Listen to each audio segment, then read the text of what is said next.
Welcome to the webinar. It's 12 p.m. Do you know where your pips are? This is Rob Booker. And this is Dave Murphy. And we're going to talk about support and resistance, and we're going to talk about whatever else you want to talk about, because there's no way in heck that we're going to be able to talk the entire time only about support and resistance. It just ain't going to happen. Nope. Right, Dave? Yeah, it's not going to happen. Okay. So what we want to do is encourage everyone here today, and some of you are people that we've heard from on a regular basis. Like we enjoy having you around. Yeah, totally. And we really like the name Rucklebuster. This is the worst webinar that FX Street ever has to give. All right, we want you to ask questions today. I stayed up all night last night answering emails. I answered 800 emails last night. So I'm in a good mood, and I want you to be in a good mood too. And we want you to ask us questions. We want you to tell us what charts you want to look at. Ask us anything you want to talk about today. Movie reviews and other things. All right. Did you drink that $93 of juice all last night? Because that's why we're so... I drink it all last night. All right, here we go. I've got a bunch of charts, Dave, and we're going to cascade through these charts and talk about them. Great. Number one, I'm going to still window. Oh, where's the recorded? Oh, here we go. Timed window. Set timer interval. Awesome. Here we go. I'm going to pull up a chart, everyone.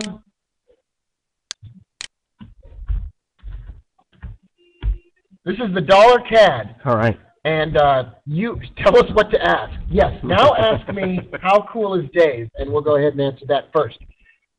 Here we go, folks. This is the US dollar, Canadian dollar on the 4-hour chart. That's how they say hour in West Virginia. Hours. Hours and hours of fun with trading. This is an ascending channel. What we like about the ascending channel is it automatically gives us a bias for buy trades. Yeah. We automatically have a built-in bias now to buy this currency pair. Do we buy it immediately? No. What if I really want to? Same story. Not on your life. What if I flip a coin and the coin comes up head? What should I do? Still don't buy. Why do they say the coin comes up heads? There's only one head on the coin. It depends what country you're from. All right. At the bottom of this channel down here, this bottom blue line, and you all can see it, I know you can, because I finally shared a chart correctly. If it hits the bottom of that channel, Dave, and it prints one of those funkalicious reversal candles, like a doji. Don't say doji, say doji. If it prints one of those, it's time to buy. Yeah. And that would be a doji candle, a reversal candle pattern. Anything giving us an added confirmation, I can't believe I just said that word, that the currency pair is headed back up in this ascending channel. It's also appropriate to buy this currency pair, Dave, right when it hits that blue line. What sound does it make when it hits that blue line? Ding! That's exactly what sound it makes. And it's okay to buy it right on that line. You can keep a stop really tight. You can keep a stop just 15 or 20 pips below that line. Now this is the dollar CAD. It's going to be very, very volatile. Yeah. Right? It's going to jump around a bit. So expect that 5 out of 10 trades that you take like that are going to be losers, but the winners are going to be larger than the losers. Why are the winners going to be larger than the losers? Because the profit target on that buy trade is going to be the top of the channel. And that's a long way. And every time this currency pair prints another candle, that profit target, and I'm going to give you a multiple choice. A goes farther away, B gets closer, C, all of the above. It gets farther away. It gets farther away, right? Yeah. Because it's an ascending channel. This is built-in, let your profits run alicious. Yeah. That's our first object with this one. Very tasty. Now, this isn't like we're just sitting here, yapping about something that we think sounds interesting but we're not going to do. This is stuff that we're actually going to do. We now want to put these, what I now want to do, I want to put these Winnipeg lines. I get a lot of questions about these Winnipeg lines. These Winnipeg lines are the red lines that are on the outside of the channel. And these are extensions of the outside of the channel.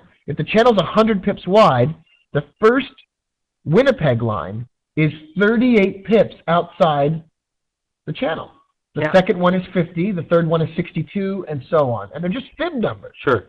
If this currency pair succeeds in closing outside the bottom of this channel, that's what we call a Winnipeg trade. It's a trade outside the bottom of an ascending channel or outside the top of a descending channel. And we'll look at an example of that in a while. But if this closes on the outside of the bottom of the channel, we go from upward bias to downward bias. Exactly. Do you prefer buying or selling? Like, by and large, do you feel more comfortable selling or buying a currency pair? I'm going to go with the status quo and say I'm more comfortable buying. What's interesting to me is that everybody here, actually, if you go back over your results, oftentimes you will find that you actually feel more comfortable or do a better job going one direction or the other. And we've got a student, actually, a good friend of ours, Marcus in Germany. Yeah. And he actually knows that he does a better job selling. He's a better sell trader. Wow. And I think that some people have that sort of shark in the water smelling blood mentality that the currency pair is collapsing and they feel like they can really go after it. Capitalize on it. Exactly. Yeah. And some people feel bullish. Some people sort of they see a currency pair going up and they think the sun's going up and the sun is shining and it's a brand new day. Pollyanna. Exactly. And they just do better with that. Yeah. All right, that's our plan for the dollar CAD. Enough already with that mumbo jumbo. Let's take a look at the Aussie dollar. This is one of my favorite currency pairs right now. I really enjoy trading this currency pair. So I'm going to switch here. I'm going to take the chart off. Dong! Chart off. Chart back on. You should now be looking at the Australian dollar, US dollar. I can't believe I'm actually sharing charts correctly. You're doing a good job. Thanks. I appreciate it. You feel validated. I feel validated. That's right. Here's a descending channel, Dave. It's the opposite of what we were just talking about. Right. ¿Qué pasa? Lo que pasó fue... It's just bursting outside the top of the channel. Yeah. It's bursting with fruit flavor. Mm-hmm. Dave, a channel can be compared to a hamburger. Yes. The outer edges of the channel are the bread parts, and the inner part of the channel is the meat part. Yes. This burger is going outside the boundaries of the bread. Yeah. It's a buy trade. This Australian dollar has announced to the world that it has closed outside the boundaries of this descending channel. It broke the spell. It broke the bread. It broke the bread. It's going. Come break bread with the Australian dollar. Limited time only offer. All right, so that's a buy trade. And if it goes back inside the channel and closes back inside the channel, that's an exit. That trade gets exited. I'm going to make this bigger so those of you with bad eyesight can actually see this. If this currency pair closes back on the inside of the channel, that's a loss. And we call that a Manitoba trade. And it results in the absolute instantaneous reversal of the trade. We go back down the other way. So it breaks out, it closes above the channel. If it stays above the channel, we're going to target this first Winnipeg line, this first red line up here. Amen. If it can't, it goes back down, and the currency pair is going to struggle to stay outside the channel. It's going to come back inside the channel, and it could go all the way down to this first fibble, which is right in this area here. Right. That's called the Manitoba move. Why is it called the Manitoba move? Who the crap cares? It's just a name we made up. Yep. Not just now. I mean, this is a name we made up a few years ago. So Manitoba equals back inside. And that, my friends, if that happens, we're going to want to sell this currency pair, and the bias upwards, since it broke outside of the descending channel, is all gone, and we're going to sell it. Right. I'm excited about this opportunity as well. If this is the basis for that short sell trade that we were just talking about. I'm looking for an opportunity to sell this back inside the channel. Not going to try to force it, Dave, right? Right. I'm not going to try to take an early entry. Don't worship the plan. Right. That is such a good comment. There's the Australian dollar, in other words. Take a look at the pound yen. A lot of people get their knickers in a hitch about the pound yen lately. This is the world's craziest currency pair, right? Absolutely. This pair is absolutely insane. But it's fantastic at the same time. It's a rising channel, and I think we're going to see this fall back down to the bottom of this rising channel. Yeah. And I think that's a reasonable... Oh, wait.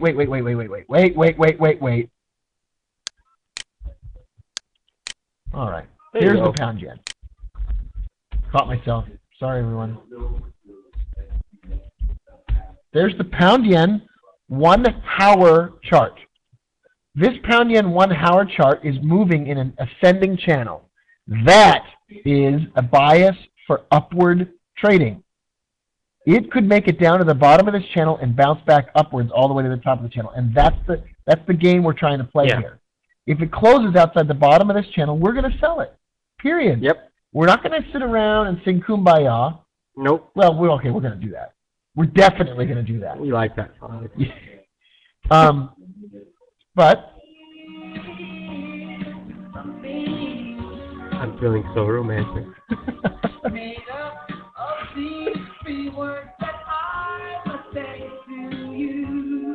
I don't think the song has anything to do with I just want to buy the pound yen. All right. If it falls to the bottom of the channel, that's what we're going to do. Thanks, Stevie. All right. Here we go. Pound dollar daily. Let's take a look at this. This is actually... let me move over to that chart. Let me make sure we pull that up. Not a lot of people are as good at using HotCom as I am, but we're not going to rub that in. We're not going to rub that in. That's right, exactly, Dave. Yeah. Perfect practice with HotCom makes perfect. Yeah.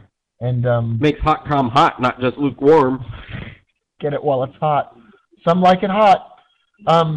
This is the pound dollar daily chart. Look at this channel, Dave. This channel has encapsulated price. Even though it has broken out several times, it comes back in and it respects these borders. It's amazing. It respects these borders. These channel borders, a channel isn't only meant to be the type of movement or boundaries around a currency pair that can never be violated. Sure. Channels were made to be... Violated? Right. It's meant to be violated. I mean, and it gives us boundaries on either side. Yeah. It can trade inside a channel, it can trade outside a channel. But what's glorious about drawing this stinking thing in the first place, right? You move along and you're talking about all these different trades you're going to take, buys above, sells below, buys and sells inside the channel. And it breaks out of the channel, and people often ask me, should I draw a new channel? That's a good question. And we say, where's your loyalty? Where's your sense of Where do commitment? you belong? Where's your sense of long-term, stable commitment? I bet you don't even support the truth. You're just like a wave on the sea being tossed to and fro. Right. The channel can come back later. It can come back to haunt us. It can be useful later on. That's what's amazing about it. I mean, you look at that chart and you can say, I think we should have drawn it differently. And you can draw it differently. You can do that, but look at it. It respected the channel. Right. And this area right in here, Dave, where it closes and breaks and closes outside the bottom of the channel, those have been multiple opportunities to sell this below a really, really longer-term rising channel. This pair is in trouble, folks. This is in big danger. And here's the story on it. I don't know if anybody... the pound dollar chart that we're looking at right now. Let me share that with you. This is the daily chart. The pound dollar's in trouble because the stock market's in trouble. And risk is in trouble. There's a risk averseness that has washed over hedge fund managers. Like a big wave of the sea? Well, or like they've been soaked. Right. They've been soaked. Yep. That's exactly right. And risk is getting flushed out of the system. And the more frightened these traders become, the further down this is going to go. They're going to exit the trade because they have to pay back the loans they took out in Japanese yen to execute the buy trades in the pound in the first place. They borrowed money in Japan, they invested it elsewhere. But they got to pay back those loans in yen. And if the yen appreciates, and you know the yen, yeah, it's bound to appreciate things. Yeah. Appreciate sunshine. The yen is the sunshine of some people's life. And so we want to watch out for this. Here's some things that I'm looking at. I'm going to draw right now. I'm going to draw some of those Winnipeg lines on the outside of the bottom of the channel. Let's put a level there. Put a first level there. Put a level there. Put a level there. Okay, so we've got blue lines this time instead of red. But do you see, Dave? Even though this channel is light years old, this channel is as old as John McCain, right? Yeah. This channel is ancient. And it's respecting the Winnipeg lines in the channel, even though the channel had been broken long before. Amazing. That's a 23% line. If this gets broken, if the currency pair closes below this level right here, Dave, that we're talking about right here, the pound dollar is going to fall all the way to 9,500. And why is the pound dollar so highly related to the carry trade? It's because to trade the pound yen, you're really trading the pound dollar and the dollar yen together. These currency pairs, the pound dollar and the dollar yen, they're overextended right now. Even though on the daily chart it looks like they've fallen, they're overextended. There are more losses to come. So this could be a really interesting play. Let's take a look at some of the wonderful questions asked by people. Halco asks, do I use chart patterns at all? Yeah, we use chart patterns, mainly these channels. But, you know, from time to time, a triangle, a trapezoid, octagon, octachannel. Yeah. That's an 8-sided channel. Good. Also, what time frame is the one you're using on the pound dollar? Yeah, okay, well, we already talked about that, so we got that covered. Okay, now we're going to move to the pound dollar, and we're going to look at it on a time frame a little bit lower. We're going to take a look at the 1 hour time frame. It'll just take us a moment to get that up, because we are building these charts by hand. Dave and I make these fresh every day in the kitchen. Okay, you should be looking at a pound dollar chart. This is the pound dollar, and Dave, it is the 1 hour chart. 1 hour. Okay. This is a currency pair, Dave, traveling inside of a horizontal channel of support and resistance. Yes. Resistance is a French type of channel. It's freaking me out. All right, so it's trading inside of a horizontal channel. Which way do we have a bias? Up or down? You can flip a coin. You can flip a coin. Heads or tails? Head. All right. Head or tail. If it closes above 98.25, we're buyers. If it closes below 96.44, we're sellers. Yep. How do we plan out the profit targets on something like this? Well, first we call Dionne Warwick of the Psychic Friends Network. Second, we might draw a fib retracement. We might target 98.78 first and then 99.31. I love doing that. Yeah. We could do that. We could also do what we've been doing all along, which is draw a channel just like we were just talking about right here. And we could use these Winnipeg lines on the outside of the channel. And fantastic. Look, the 61.8 fib line matches up with the 61.8 Winnipeg line. I love that convergence of numbers. On the short side, we could do the same thing. We could use fib extensions. We could use Winnipeg lines and all sorts of tools to gain some perspective on what that crap is going on in the market when this thing breaks out. It's going to be interesting. It's going to be so interesting. We've only gone through 19 minutes. If people don't start asking questions, we're going to start playing more Stevie Wonder. This is a good song. Stevie Wonder rocks. He's good to listen to while you're trading. Get you in the good mood. Let's check out the dollar yen. Since we just talked about the dollar yen, let's look at the dollar yen monthly chart. Heck no. Wow. No. Hold on a minute. We'll get this dollar yen 1 hour chart up in just a moment. All right, here we are.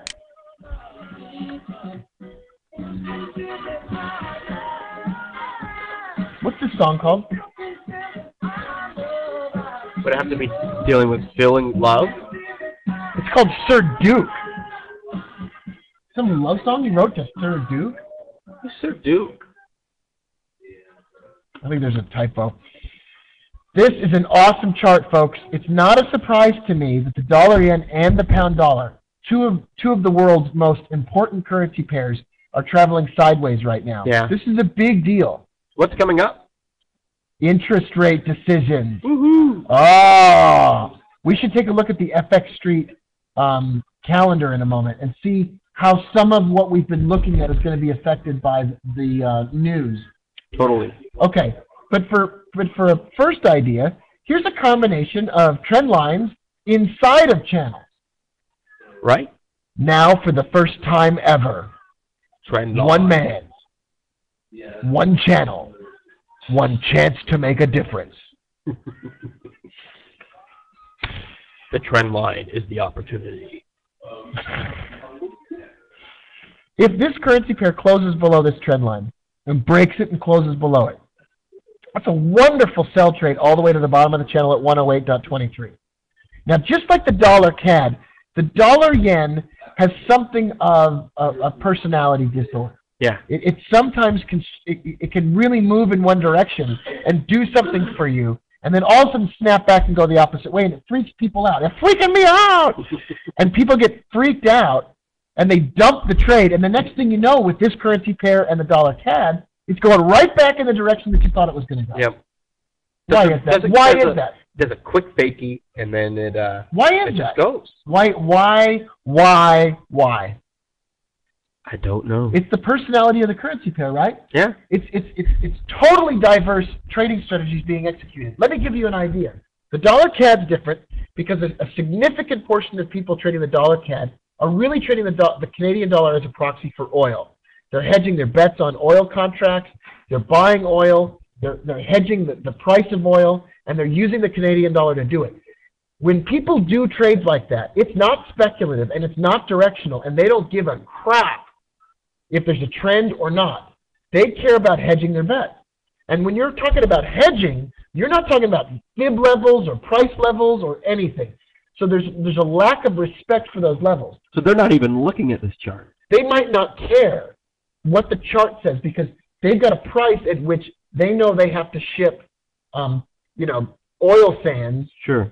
to McDonald's to make the new McOil burger. The same's true for the dollar yen. There are such predominantly different reasons to be trading the yen than just technical analysis or whatever else. Right. People trade the yen for the purposes of the carry trade, for the purposes of hedging automobile and manufacturing type costs. People trade the yen as a proxy for the Chinese yuan. You want to go over to the store with me? Yo, where you want to go? The yuan. Why are you yuan appreciating? Appreciate this. So the yen is traded for significantly different reasons than just the plain old pound dollar. The pound dollar and the euro dollar, to a large degree, are also traded in a speculative fashion. Mm-hmm. When people speculate in the currency markets, at hedge funds, at banks, at living rooms all across the United States, they're trading, by and large, they're trading a lot of those major pairs, like especially the euro dollar. Yeah. And that's why you see a smooth, rich texture, because the euro dollar is Beechwood aged for that cool, clean, refreshing taste. Nice and creamy. Right. I don't know where we went with all of this. I don't even know if you can see the dollar yen chart. Yeah, you can. This is the dollar yen 1 hour chart. And mark my words, I love calling it the US dollar joy. Oh, you're going to type in the US dollar JFK or something. What would come up if we click it? I don't know. That's a good question. US dollar JOY 1 hour chart. If it closes below this trend line, I'm selling it down to the bottom of the channel. And I'm expecting to get whipsawed, Dave. I'm setting myself up for a whipsaw.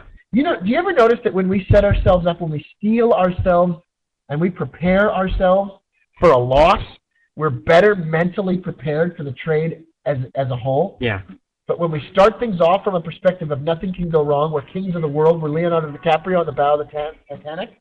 Man, kings just start sinking. Nothing can go wrong. Everything's going to work out just fine. It's going to be beautiful. And all the world will come together. Those are the times that these trades go wrong, right? Yep. This is when things go badly. When we've got this unrealistic expectation about what the market owes us because we're smart, because we know what we're doing. We try to time the market. I know which way it's going to go next. I think that's the one thing that we enjoy talking about the most is discussing where the holes in our reasoning are and discussing, wait a minute, why do you think it's going to move in that direction? And what are you going to do about it if it doesn't move in that direction? Exactly. Being prepared by saying, you know what, if it doesn't go my way, this is what's going to happen. Or it's okay. I can withstand the whipsaw. You're prepared for it. Makes things a lot easier. When things go wrong. Yeah, when things go wrong. And your wife eventually go wrong. Your wife doesn't hit you as much for getting all stressed out. What the heck is going on with your trading account? All right. Let's look at the pound Swiss daily.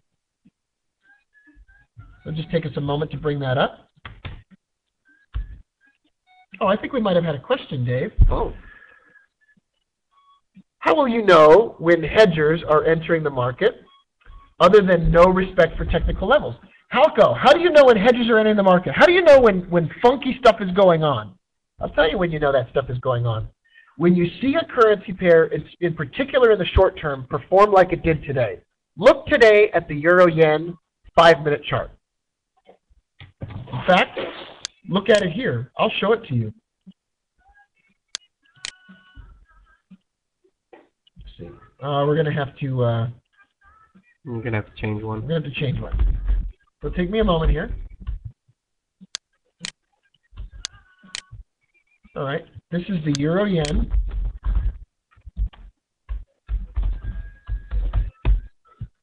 And we're going to move down to the 5-minute chart today.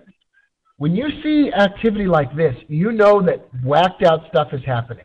That options trades are closing, that there's options trades opening or hedge trades opening.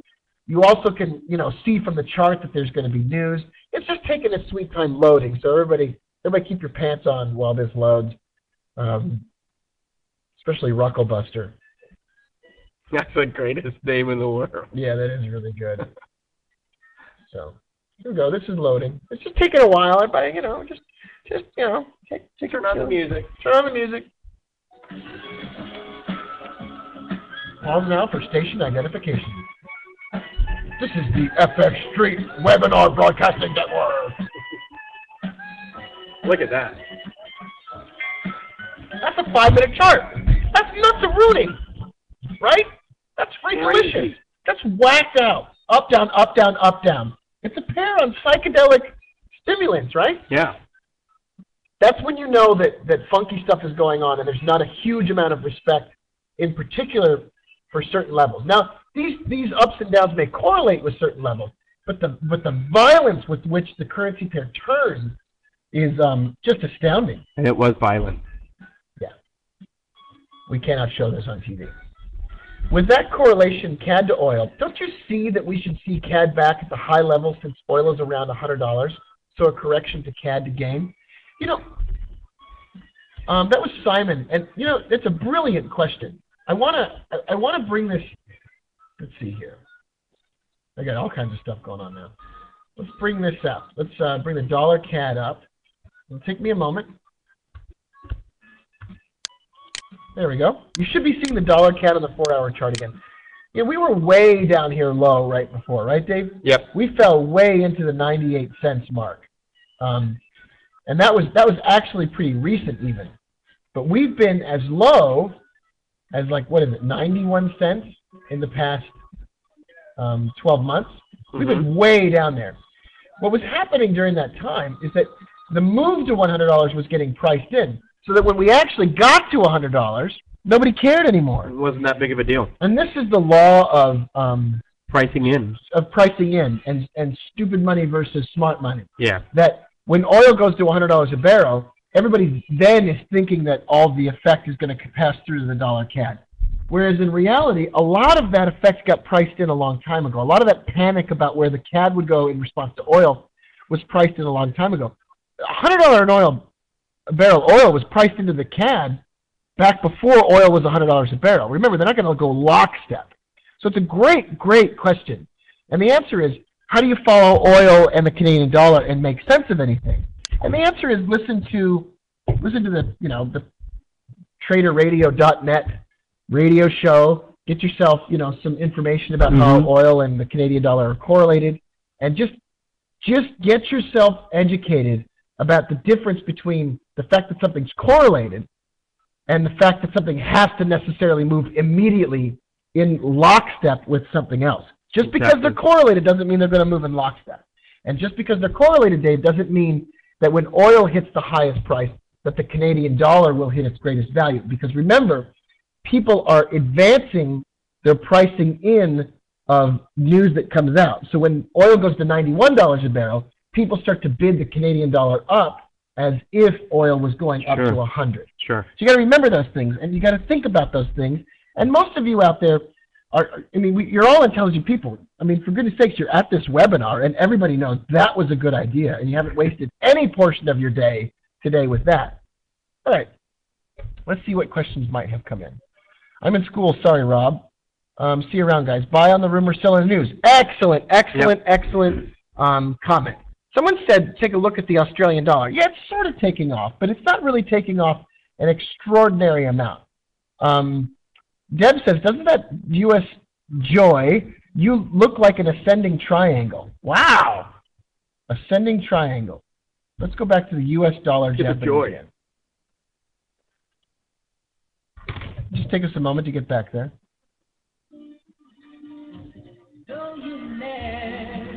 I don't know where, there it is. Yeah, that's an ascending triangle. Yep. Yeah, let me show that on the screen.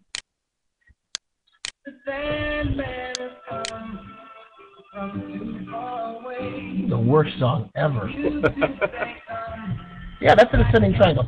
Generally, an ascending triangle is a really good predictor of mood swings. No. Sorry. Really good predictor of upward trending market, meaning the breakout is supposedly more biased towards the upside. And sure, right, Dave? Yeah. Who cares, right? That's not a bad idea. Hey, you know what? All this and the patterns and everything, it's just one way that you can perceive the market. And the channels that we draw is another way that we perceive the market, and we can all look at the same thing and perceive it differently. I'm looking at the same thing and perceiving it differently. Absolutely. Okay, let's see what some of the other questions that came in were. A perfect example is the assumption that of the euro and cable always moving in high correlations when other factors have to be current. That CVJ is absolutely brilliant. That is absolutely brilliant. It's like saying if I haven't shared anything yet, so let me share something here. It's like saying that just because, oh man, I'm going to have to switch over. Let's do it here. Euro, pound. I wanted to talk about the euro pound, so I'm really happy that you brought this up. Okay, we're going to auto scale. I'm going to get myself a camera. Here we go. Here's the euro pound. Now, if the euro and the pound were so highly correlated, Dave, then why the crap would this currency pair ever move? If they were super highly correlated, this currency pair would go stable and sideways forever. Yep. Not doing that. So it's not correlated, not entirely. It's not so highly correlated that people can't figure out sort of the, what in the world? Oh, I didn't get a channel. There you go. That's a terrible, terrible channel. I'm seeing that this has made higher highs all the way upwards, and now it's starting to make lower highs and lower lows. Yeah. This could be a wonderful sell trade. I'm going to put a mark right here at 74.15. Below this level, 74.15, a close below that level. Look at how far upward this currency pair has gone. I think a close below that level gets us a pretty significant retrace. Down to the 74.01 mark first, and perhaps as far as 73.46. Now we have to remember that the euro pound is made up of two currency pairs that are very strong against the dollar. So each pip is going to be worth $2 rather than just one. Wow. So you got to be careful about what you're doing. Yeah. So the euro pound, if you're thinking about position trading, my issue is don't get yourself trading the same number of lots that you would on the pound dollar or the euro dollar, because these pips are worth twice as much. Any other questions or comments? Or somebody wanted to look at the New Zealand dollar, US dollar. So I'd say we go ahead and do that. It'll just take us a moment to switch over to that chart.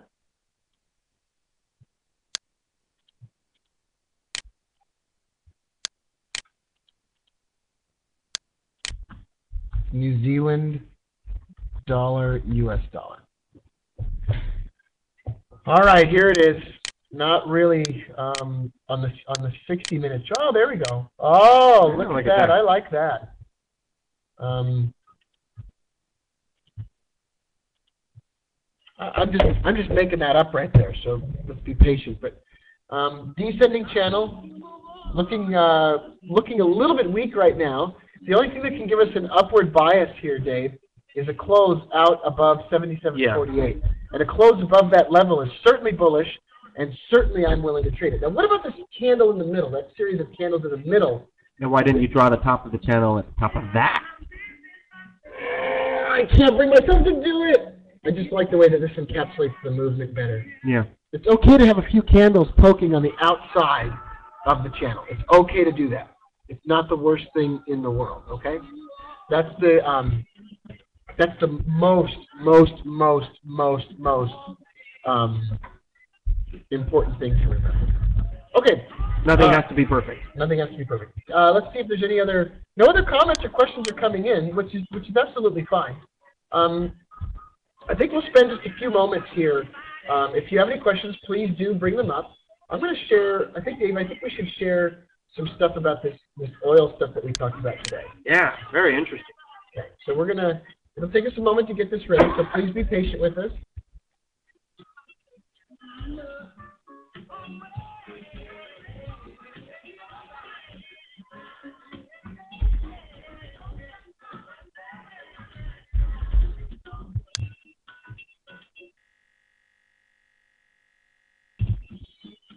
Okay, it'll just take us another moment here.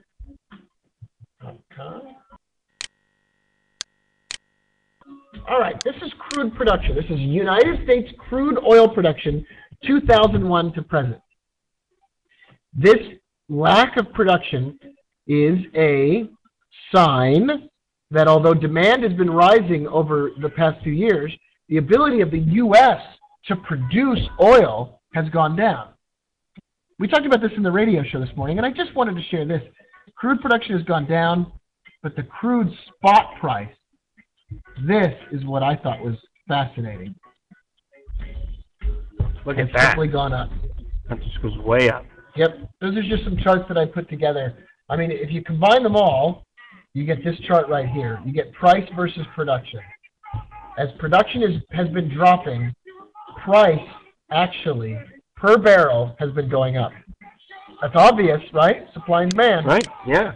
But that's what happened. We talked about this on the radio show, and I think it's important to mention that this is more economics than support and resistance trading, but this is longer-term trading, which is the whole point of doing this webinar. Sure. The big winner in the next 5 to 10 years, I don't think is necessarily the euro, and I don't think it's necessarily the Chinese, you want to go to the store with me. I think it's the Canadian dollar. Oil-rich country. So watch out. So we get 60% of our oil from Canada. Yeah, just tons. Somebody asks, do I have ZAR charts? No, we do not have South African Rand charts. Michael asks, how often do you broadcast your radio show? Every morning, actually. Every morning. Do you then go down to shorter time frames to time your entries at all? Or is your rule if it closes beyond X, then we're going with it? That is a great question. Our rule of thumb is if it closes below X, then we're going with it. Yes. And we don't mess around. We don't jack around a lot with different types of time frames or other indicators or anything. Exactly. We're not keeping it simple has really paid off. Oh, it really has. Yeah. Yeah, absolutely, positively has paid off. Maybe the oil price is up because the dollar is kind of weak too. Well, oil is up because the dollar is weak. I think that's it's a circular argument that makes sense. Yeah. The less the dollar is worth, the more of those dollars it will take to buy the same amount of oil. That's called inflation, and inflation is purely demonstrated in the price of oil over the last few years. Yeah. That's absolutely positively the case. The Bank of England may not cut the rates this month, so the pound should gain against the euro. Well, that's an interesting comment. You know, I'm wondering what the Bank of England's going to do as well. And I haven't really done my homework quite yet, but I am going to do some deep thinking about that in the next couple of days. CVJ says, for sure, and as they work more on the tar sands up there to crack that oil and those deposits, there'll be a whole new ball game for Canada. Absolutely right. Guido says, is it possible to listen to the radio show over the internet? You know, it is possible, and that's not why we're here, but here's the link. That's the link for the radio show. You can also go to traderradio.net. Okay, we don't want to. We're not the focus, and the radio show isn't the focus today. So we'll move past that, and we invite you to come listen to the radio show anytime. Dave, any last words of wisdom in particular about oil shocks, recessions, price of oil, long-term outlook, those types of things? No, I totally agree that the best outlook for the Canadian dollar, it's an oil-rich country, and I think that countries that export oil are going to, their currencies are going to increase in value as they do that, and we've seen that happen over time. So, this oil thing isn't going to be solved in a day. It's going to take 5 to 6 years, and it's a good trade there. Awesome. Good question came in. Please explain why the U.S. dollar gains and the Dow loses. I don't know. That is an excellent question, Simon, and here's my answer. There's a common misconception that the Dow and the dollar are either inversely or not, or versely. Is versely the opposite of inversely? There's a misconception that the Dow and the USD are correlated. And what you'll find is that lately, a good day for the Dow is a bad day for the dollar, and a bad day for the dollar is a good day for the stock market. You get a lot of people that have been saying that lately. And over time, conversely, thanks, Boyke, I shouldn't have stayed up all night. What we're really talking about here is that's a common misconception among raccoons that spread the rumor. Actually, that rumor started on Snopes. And Snopes is actually, Dave found out the other day, Snopes is run by the smoking man from X-Files. So, yeah. Done with that. We are so grateful that you spent some time with us today, looking at support and resistance, talking about some economics, talking about trading strategies. We ask you, we implore you, please watch out about trading the news. Please trade longer term. Please think deeper about the positions you take, and definitely pay more attention to your risk management. Do I ever use pivots to see if they tie up with fibbles, etc., or that's just too much info? Marge, I don't use the pivots and see if they line up with fibbles. It's too much to look for me. Jeff says, can I look at the Euro Swiss, possible Winnipeg? Let's take a look. We'll take a look. We'll take one last look at the Euro Swiss.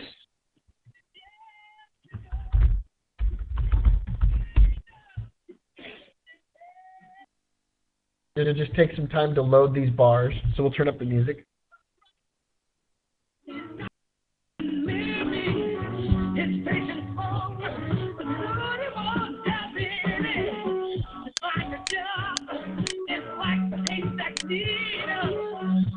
Oh, there we are. All right, this is the Euro Swiss, and it is certainly doing a fine job of going down, not up. It is absolutely positively dropping down towards the bottom of the channel. Let's see if we can get a reversal candle and jump back up with this. If we can't, we'll get a candle that closes on the outside of the channel lower, and that's a sell trade. Yep. Oh. Possible. That's perfect. We thank you for joining us.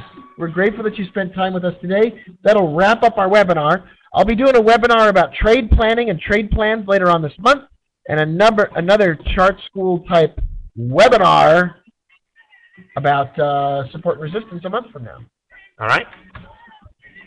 Gracias. Have a nice day.